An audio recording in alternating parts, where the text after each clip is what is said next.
Network News. Pagiging presiding officer ni Senator Cheese Escudero sa impeachment trial ni Vice President Sara Duterte, advantage ng senador ayon sa isang mambabatas. Detalye ng balitang yan mula kay Radyoman Marjo Domingo. RMN Live Report. Advantage ni Senator Cheese Escudero ang pagiging presiding officer nito para sa nalalapit na impeachment trial ni VP Sara Duterte ayon kay Union First District Representative Paulo Ortega. Ayon sa kanya, karamihan ng impeachment rules ay si Escudero ang sumulat at nag-amend. Ibig sabihin, mas kabisado na nasabing senador ang rules na nasabing impeachment.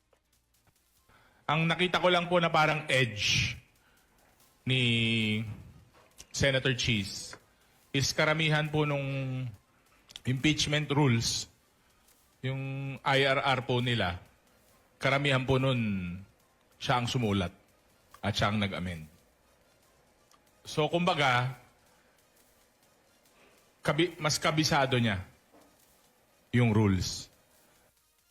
Ang nasabing pahayag ay kasunod ng pang-endorso ng Senate Majority Bloc kay Escudero bilang presiding officer ng nasabing trial dahil na rin sa legal na expertise ito at sa mga naging experiences ito sa impeachment proceedings. Nabatid na may mga grupong nagpahayag na hindi sila pabor na si Escudero ang hahawak na nasabing trial.